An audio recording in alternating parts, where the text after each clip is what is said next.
जय श्री कृष्ण आप सभी को। Hello everyone, welcome back to my channel divine connected में आप सभी का स्वागत है। My name is Shalu. आप सभी जानते हैं कि मैंने आपके लिए एकादशी की कथाओं की सीरीज शुरू करी है। तो मैंने आपको पहली कथा जो सुनाई थी वह थी मार्गशीर्ष के कृष्ण पक्ष की कृष्ण उत्पत्ति एकादशी। तो यह मेरी पहली कथा थी। आइए हम स्टार्ट करते हैं मार्गशीर्ष महीने की दूसरी एकादशी की व्रत कथा। तो जो मार्गशीर्ष महीने की दूसरी एकादशी की व्रत कथा है उसका नाम है मार्गशीर्ष शुक्ल मोक्षदा एकादशी। तो आइए कथा शुरू करते हैं। युधिष्ठिर बोले, हे भगवान कृष्ण, अब आप मुझे दूसरी एकादशियों के नाम व्रत विधि बतलाइए तथा किस देवता का पूजन करना चाहिए यह भी कहिए। भगवान जी बोले, मार्गशीर्ष नाम शुक्ल पक्ष की एकादशी का नाम मोक्षदा है। यथा नाम तथा गुण अर्थात मोक्ष देने वाला व्रत है। 12 मासों में से मैं मार्गशीर्ष को उत्तम मानता हूँ। गीता में अर्जुन से कह चुका हूँ, इसमें मेरे कृष्ण पक्ष की एकादशी से प्रेम उत्पन्न होता है और शुक्ल पक्ष का व्रत मोक्ष देता है। इस व्रत में दामोदर भगवान का पूजन किया जाता है।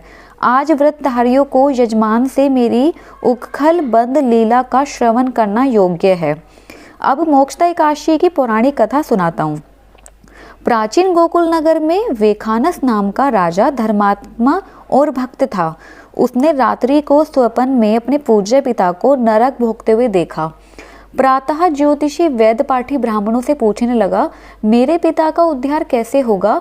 ब्राह्मण बोले, यहाँ समीप में पर्वत ऋषि का आश्रम है। उसकी शरणागत से आपके पिता शीघ्र ही स्वर्ग को चले जाएंगे। राजा पर्वत मुनि की शरण में गया। दंडवत करके कहने लगा, मुझे रात्रि को स्वप्न में पिता का दर्शन हुआ है। वह बेचारे यमदूतों के हाथों से दंड पा रहे हैं। आप अपने योग बल से बतलाइए कि उनकी मुक्ति किस साधन से शीघ्र होगी। मुनि ने विचार कर कहा, और धर्म कर्म सब देरी से फल देने वाले हैं। शीघ्र वरदाता तो केवल शंकर प्रसिद्ध हैं, परंतु उनको प्रसन्न करना भी कोई मौसी जी का भवन नहीं। देर अवश्य लग जाएगी और तेरे पिता की इतने तक मरम्मत हो जाएगी।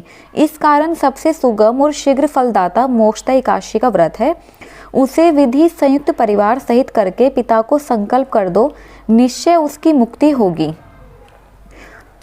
राजा ने कुटुंब सहित मोक्षदा एकादशी का व्रत करके फल पिता के अर्पण कर दिया।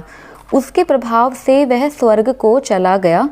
मोक्षदा एकादशी का महात्म्य जो सुनता है तथा जो सुनाता है उसे वाजपेय यज्ञ का फल मिलता है। तो इस जो व्रत का फलहार है, इस दिन तुलसी की मंजरी व धूप आदि से दामोदर भगवान की पूजा की जाती है और इस दिन बिल्व पत्र का सागार लेना चाहिए। तो ये थी हमारी मार्गशीर्ष के शुक्ल पक्ष की मोक्षदा एकादशी की कथा। आई होप सो आपको कथा बहुत पसंद आई होगी, कथा अच्छी लगी होगी। तो मिलते हैं नेक्स्ट वीडियो में। जय श्री कृष्णा, हरे कृष्णा, जय श्री श्याम।